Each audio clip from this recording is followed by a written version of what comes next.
On Fantasy, your daily NFL fantasy podcast. Part of the Locked On Podcast Network, your team every day.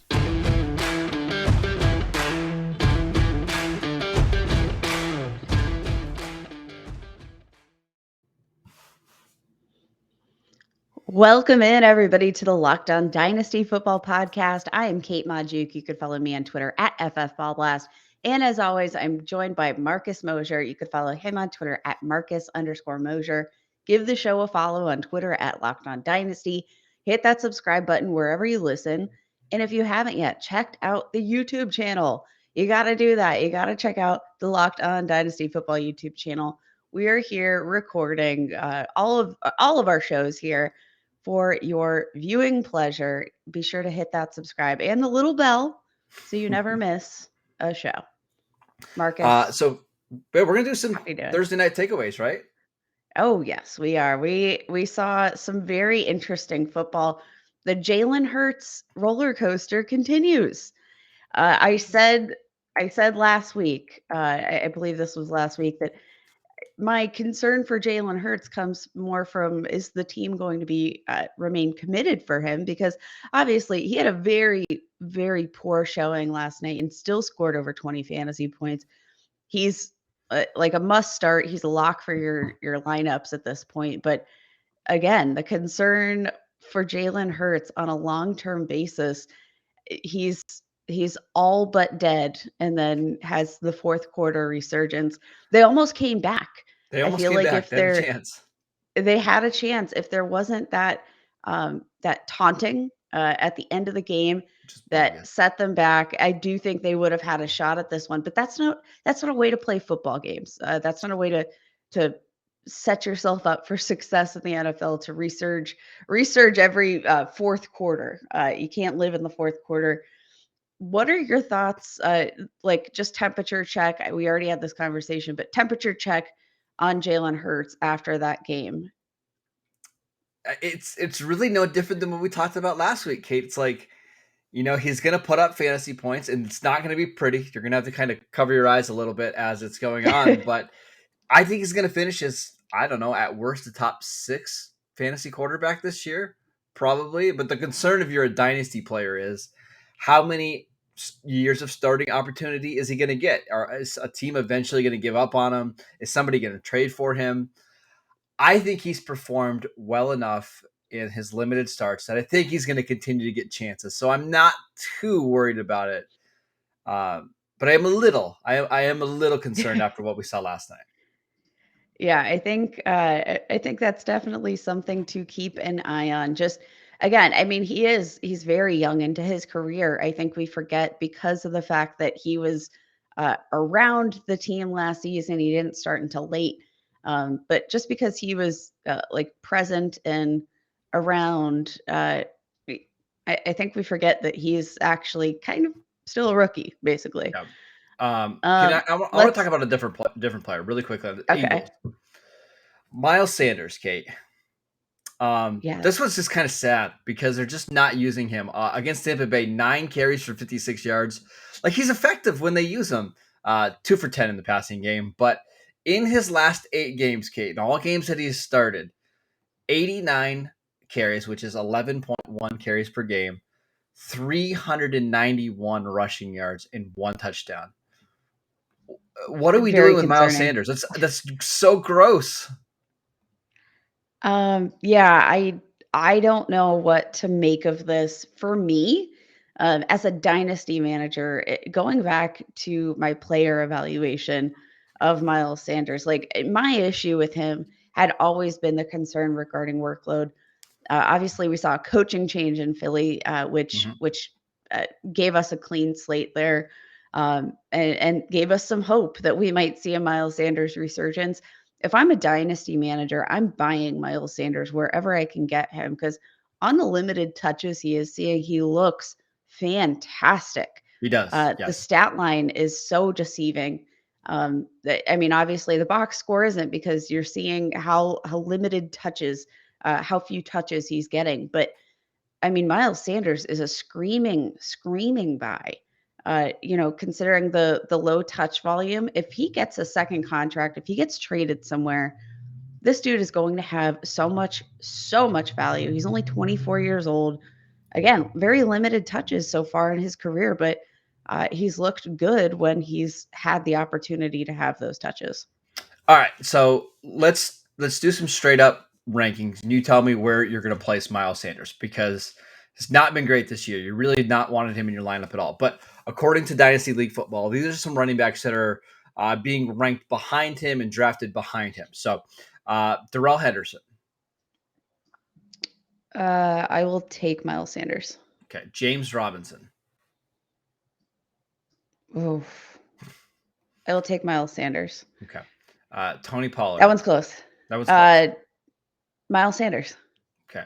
AJ Dillon. Miles Sanders. Okay. So you're still pretty high at Miles Sanders. Let's see if some of the guys ahead of him. Kareem Hunt. I'll take Hunt. Yeah, I'd take Hunt as well. Josh Jacobs. Miles Sanders. Okay. Clyde Edwards-Helaire. Well, we'll get to it in just a second, so don't say too much on this one. Okay. That one's pretty tough for me. I think I go Clyde Edwards-Helaire. Okay. But that's close. So yeah, I'm looking at some trades right now in Dynasty League Football. If you are interested in Miles Sanders, you can get him pretty cheaply. I'm seeing some trades. Amari Cooper straight up for Miles Sanders. J.K. Dobbins for Miles Sanders is a really interesting trade. Ramondre Stevenson and Khalil Herbert for Miles Sanders. Wow. Jalen Waddle for Miles Sanders. So if you still believe in the talent, and maybe Philly's not the right spot for him, maybe he eventually gets moved to a team that uses him more, I think there's a good buy now window. The last thing, Kate, I just wanted to bring up to you really quickly is Antonio Brown.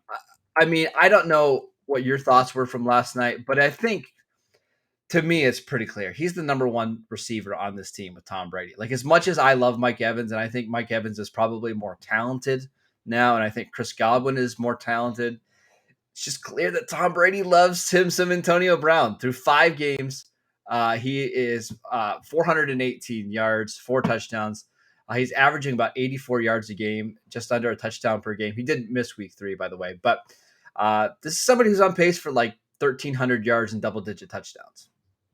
Antonio Brown is the clear-cut wide receiver one. He's got so much chemistry with Tom Brady, and he's been seeing so much of that target share, which has been like a target share from Tom Brady. That is coveted stuff there. Looking back through the last 2 seasons, he's played 12 games, 13 if you're including last night. But in the 12 games before we saw week 6 Thursday Night Football, he was a wide receiver 1 in 33% of those. And he was coming off the couch. I can't stress this enough, what a full off season and like an actual timeline for preparation with your quarterback can do. He has scored fewer than 10 PPR points in just 4 of those 12 games. Very safe floor. Yeah. It's really, I think Antonio Brown moving forward is a must start. But I think the interesting conversation is, how do we evaluate him? Because he is performing like a wide receiver 1. He's performing like Antonio Brown. It's really difficult because how long is he going to be there? Like, is he going to be there next year when Tom Brady comes back, or assuming Tom Brady does come back? Or do they decide to just keep Godwin and Evans? I don't know. My guess is that Brown will be back. I don't think the market's going to be very big for him for a variety of reasons. So I'm pretty bullish on Brown. I think he's one of the safer receivers we have right now because of the target share, because of who he's getting those targets from. I'm buying Antonio Brown, Kate, and I really have never said that before because I'm not an Antonio Brown fan. All right, so say I'm a contender, which I am in a couple of my dynasty leagues. What are you paying for Antonio Brown? Because it might just be a 1 to 2 year loaner. We don't know how long he'll continue this. He doesn't even have a contract through the end of this year. But what are you paying if you're in a good spot for Antonio Brown? So I'm looking at some trades right now from Dynasty League Football. and the price is not as expensive as you would think. A 2022 second round pick. Like, sure, if I'm getting a wide receiver 1 for the rest of the season, I'll give up that right in a heartbeat. Corey Davis, straight up, give me Okay. Antonio Brown, right? Like those are Oh, no for brainers days. to me. This one's a little bit more interesting. Antonio Brown for Brandon Cooks, straight up, Ooh. because Cooks If has been I'm in good. Cooks has been good, but if I'm in like a win now window, I think the safest asset, just Yep. given the offense, given the quarterback situation, is going to be Antonio Brown. How about this is another really good one that happened over the week. Antonio Brown for Kadarius Toney. I think I'd rather have Toney. Oh, I just because I think the ceiling is so high for Toney, but that one's close, and it depends on if you think you have a chance to win your league this year. yeah, I think that one comes down to just how close you are to sniffing that championship. But honestly, like the evaluation for Antonio Brown just seems to be all over the place. Um, in looking at these trades. So I got like one. I got another really good one. A really, really good okay, one. This one happened yesterday. okay. Antonio Brown for Juju Smith-Schuster, who we know is out for the rest of the Wow. year. So basically, if Wow. you are trading for Juju, the belief is number one, that he moves on to a different team, right? Like, let's say he goes to Kansas City or he goes somewhere, or he comes back and Aaron Rodgers is playing in Green Bay, right? Like, that's the hope. Ah. That one's not happening. I'm just saying. uh, Uh, that Antonio is Brown seems like super you can get him for a second interesting. round pick. Like, I think that's kind of the going rate right now. I think that's a fair price. Yeah, and I would send a second rounder for Antonio Brown if I'm a contending team. I'm going to send a second rounder 10 times out of 10 and get back that value on AB. I 100% agree. All right, let's take a quick break so I can tell you guys about BetOnline. As always, BetOnline is your number one spot for all the pro and college football action this season. With a new updated site interface, even more odds, props, and contests, BetOnline continues to be the number one source for everything football. Head to the website or use your mobile device to sign up today to receive your 50% welcome bonus on your first deposit. Don't forget to use promo code LOCKEDON to receive your bonus. From football, basketball, boxing, right to your favorite Vegas casino games, don't wait to take advantage of all the amazing offers available for the 2021 season. BetOnline is the fastest and easiest way to bet on all of your favorite sports. All right, Kate, this is an interesting week because we've got some players that are going to be starting really for the first time in their career on some offenses that I think are pretty decent. And let's start with Darrell Williams. So Clyde Edwards-Helaire is going to miss the next 3 weeks after, I believe, hurting his knee. Yeah, he has an MCL sprain. It's a big opportunity for Darrell Williams. So how are you expecting him to perform this week? What do you think his long-term value is in Kansas City?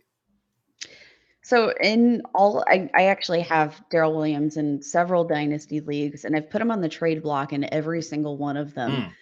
Mm. I think this is a great sell window, Darrell Williams, though I think this could be an interesting opportunity for him in a real life football sense. I do think that, I mean, we have Clyde Edwards-Helaire who is going to be locked into the role. He's got the draft capital. He's got that investment. Mm-hmm. I just can't imagine that we're going to have a fourth year breakout. It's not like the Chiefs haven't seen this player. He's been involved in the offense over the last. This is his fourth year in the league.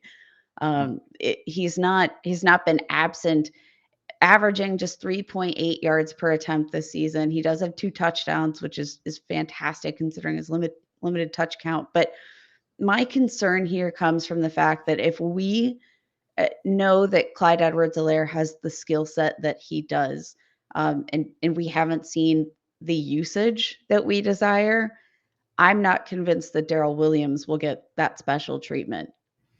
Neither am I. And it's not a situation where this is like a great athlete coming into a high-powered offense, right? The offense is going to be good, but he ran like a 4.72 at He's the no OJ combine. Howard. No. Yeah. So he's just not a good athlete. Um, I mean, I think he's going to be fine. Like, if you need an RB2 for the next couple of weeks, like I do in a couple of leagues, I picked him up across almost all my dynasty leagues. It's fine, but I don't think he's going to ever replace CEH, and I really doubt that he even does enough to really cut into his workload. I don't see that happening. It's just me. Yeah. All right, so let's move on to the next one. This one is a lot more intriguing. It's Khalil Herbert. So David Montgomery is on the injured reserve list. His backup, Damian Williams, formerly of the Chiefs, is out this week due to COVID. Khalil Herbert's interesting. Do you think he's going to do enough this week against the Packers to have some long-term value?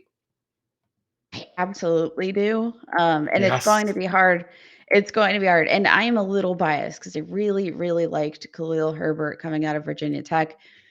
Here's where I think like the kicker is. So everybody uh, ran to the waiver wire or wherever you are in your leagues. Maybe you went to try to trade for him this week. Your trade window was last week because he Yep. had very quietly outperformed the backup running back. A big surprise. He outperforms old vet Damian Williams. He saw 18 carries, averaged 4.1 yards per carry. He wasn't overly efficient, but he saw 18 carries. And this is one of the most run heavy offenses in the NFL. I mean, gosh, imagine if you don't have Damian Williams in there to snipe some of those carries off. I do think that we're going to see a really, really nice showing from Khalil Herbert. He's a guy that I'm elevating from my bench. Hashtag promotion commotion. He's a guy that I'm perfectly fine elevating. But once we see David Montgomery back, I think that it gets complicated again. But Khalil Herbert is one of these guys that if you weren't able to acquire him before the season, you didn't draft him, you didn't trade for him ahead of this news. Once the depth chart recomplicates, once Damian Williams is back, once David Montgomery is back, there's your buy window again. Because I do think Khalil Herbert, he had a monster final season. He's a very talented running back, I think, and he's a pure buy. Can't believe he fell to the 6th round. It's insane. I agree with you. I think Herbert's a good buy as well. It doesn't cost a lot to go get him. I think that's a smart move. Now, even if you know that he's going to be part of a committee for the next couple of weeks, once Damian Williams comes back, I think Herbert's a good one. The last one that I want to give you is Samaje Perine.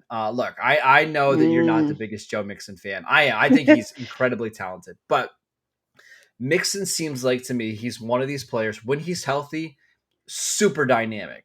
But once the injury seal is broken, he really never can get back to that level. Like, and we're already seeing it. Like, he played last week, limited on Wednesday, didn't practice on Thursday, and it doesn't sound like he's going to practice on Friday.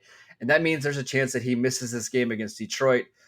The other thing is, Kate, like Samaje Perine's pretty good. Like, even last week, did not start. He had 11 carries for 59 yards, 4 for 24, and a touchdown.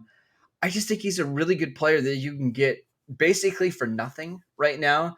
And I think over the course of the next 10 games, he's probably going to start 5 of them. And when he plays, he's going to be a high-end RB2. Are you a believer in Samaje Perine? This one's tough for me, and this actually sort of is an interesting conversation because I'm not a Joe Mixon fan. I'm just not a fan of the run game with this team in general. Though they have been running it at a pretty high rate, the issue with me comes off of efficiency. We've seen Joe Mixon get an incredible amount of touches, week 5 excluded due to that injury. But he's gotten the touches, he's gotten the workload, and we still haven't seen him hit that ceiling in fantasy football. If you're banking on Samaje Perine, I think you're banking on him to be more efficient, at least from a fantasy football standpoint, than Joe Mixon. Despite the fact that he's the RB 14 on the season, Joe Mixon ranks as the RB 56 in terms of fantasy points per touch. He's been less efficient with those touches than Alvin Kamara, David Montgomery, Michael Carter, Clyde Edwards-Helaire, who we all left for dead. Less efficient than James Conner with his touches. James Conner gets the touchdowns, but I mean, that's sort of been the issue with Joe Mixon. So the question comes down to, for me, do you think Samaje Perine can be more efficient with the touches than Joe Mixon has been? And I'm not sure about that. I think he can be, Kate, because he's proven that he is more efficient. In his last 13 games with the Bengals, he's averaging almost 5 yards per carry and 7.2 yards per reception. So, like, whenever he plays, he's pretty good. And I do think there's going to be, like as I mentioned at the top, several games where he's the starting running back. Wouldn't even be surprised if we see other ones where, Mixon is banged up. And that could even be this week where, hey, Mixon is pretty compromised. He's going to get his 12 touches and the other 15 are going to go to Perine. And then he ends up becoming a startable player. I think Perine is a guy that if you really need running back help, you can buy on the cheap and he's going to be just fine for you. Yeah, I think he's definitely an interesting. I think he's an interesting depth piece because if Joe Mixon is out, like I said, the issue for me has not been the touches; it's been the inefficiency. But when we're in the nitty gritty of a season like this, touches matter. Touches Yes. matter a lot. And if you do, if they're not really going to give Joe Mixon the time to fully heal up, I think if they keep getting him out there, limited touches, um, we might actually see Samaje Perine come into a bigger role. And looking at the trades right now, these are all in October. Joe Mixon and Samaje Perine for 2 first-round picks. I think that's pretty decent value, even though I'm not the biggest Samaje Perine fan.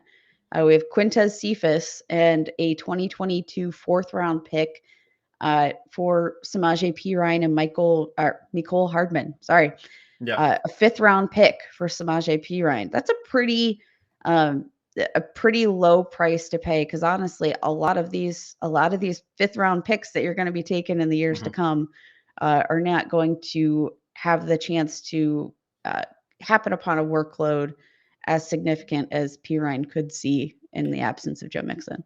I like it. I think that's a good call. All right. Let's take one more quick break before we get to promotion commotion. So I can tell you guys about Built Bar. You guys know Built Bar. It's the best tasting protein bar out there. It's hard to even explain it. It's real chocolate with amazing flavors. It's just a great combination of low calories, high protein, and low sugar with no crazy additives. Best of all, they taste fantastic. Go to BuiltBar.com and use promo code LOCKED15 to get 15% off your next box at BuiltBar.com. All right, Kate, it's time for some promotion commotion. And are we allowed to pat ourselves on the back a little bit? Just once? Yes, Last week, I gave necessary. you the grossest name ever to start in your flex spot if you needed somebody. Do you remember who that was? It's Tavon I Austin. don't. Tavon. Oh, that's right. Tavon Austin got you a solid 10.5 PPR points last week. So if you needed a guy, it was awful, but he did it for you. 5 for 55. So there you go. Also played a ton. So let's give some guys this week that we think you could pull off your waivers, off deep into your bench and into your starting lineups if you need somebody. Who do you got?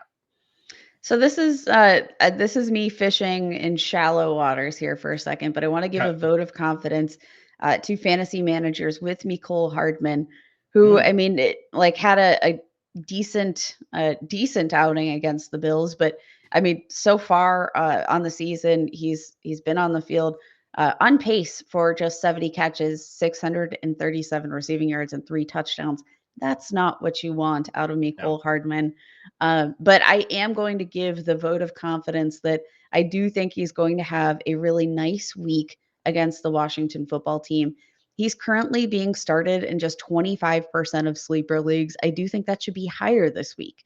I do think you should elevate him from the Washington football team. We have just seen so much production through the air. Tertiary wide receivers are being productive with this defense. They just can't cover anybody. We saw 2 long ball touchdowns, one to Marquez Callaway, one to Deontay Harris last week. Everybody's sort of getting theirs in this offense. Or against this defense, I think that this could be an opportunity just to see a nice, solid game. And he's coming off of a 12 target outing, which that's pretty hard to beat. I don't know if we'll see 12 targets on a week-to-week basis, but I do think that he's a nice start coming into this week. I like that one. I got a running back for you. If you're really desperate, Sony Michel isn't a bad option this week. The Giants just gave up 200 rushing yards to the Cowboys. Michel has seen double-digit carries in 3 of the last 4 games. Against the Seahawks, he had 11.5 points. He did score a touchdown. The efficiency is just not going to be there. But if the Rams get up in this game and they just want to pound the ball and get out of there, I think Sony Michel can see enough volume if you're really short on running backs, because maybe you had David Montgomery or maybe you had Clyde Edwards-Helaire and it's the bye weeks and you just need a guy. I think Sony Michel, who is available just about on every single waiver wire, could give you some help. Absolutely. I'm going for a tight end here. I'm going with Ricky Seals-Jones versus the Kansas City Chiefs. I think, this is a player that was available on most of my dynasty rosters or dynasty leagues on waivers. Even in my tight end premium leagues, he had been available. So you definitely haven't promoted this guy yet, but in the absence of Logan Thomas, he's run the 6th most routes in weeks 4 and 5 among all tight ends. He's played 93% of the snaps in 1 week, 99% of offensive snaps in the other. Didn't have a mega monster week in week 5, 8 targets, 5 receptions for 41 yards. But the Chiefs have allowed the 4th most passing yards, 3rd most net yards gained per pass attempt. They're allowing a league high for 54.2% of their offensive drives are ending in a touchdown against the Chiefs defense. I think this is a great opportunity. And I think this is, again, a vote of confidence that it seems that he is kind of the auto start replacement for Logan Thomas managers. I like it. That's a good one. Ricky Seals-Jones was a pretty common pickup this week in redraft leagues and some dynasty leagues, but he's still out there in the majority of leagues. I think that's a good call. I'll give you one last one, Kate. I like to go with the absolute worst ones. John Ross. He had a big game against big game. Hold on. I got a good reason for this one. Big game against the Saints, 3 catches for 77 yards and a touchdown. Last week against Dallas, 1 for 13. However, he had a play where he actually caught a ball in the end zone. It was ruled a touchdown, and after review, they determined that he juggled it just enough to not be ruled a touchdown. He did see 5 targets, and I think this game is going to be – I think the Rams are going to be leading a lot. So the Giants are going to have to throw the ball. We'll see about the status of Kenny Golladay. Barkley's not going to play. Slayton's probably out. Sterling Shepard's probably out. I think he's going to see 4 or 5 targets again, and all it takes is one deep ball down the field in this game. You could do worse than John Ross this week. You couldn't do much worse, but you could do worse. How's that? I think that's the perfect way to close out the show with a start of the week that disgusting. You've earned this, Marcus. I cannot wait till the breakout performance of 14 points. It's going to be so much fun. That is it for today's show. Thank you guys for tuning in. As always, you can download the show wherever you get your podcast, Apple Podcasts, Spotify, Google Podcasts. Check us out on YouTube, as Kate mentioned at the top of the show. You can follow the show on Twitter at LockedOnDynasty. You can follow Kate at FFBallBlast, and I'm at Marcus_Mosher. Enjoy week 6. We'll see you next time.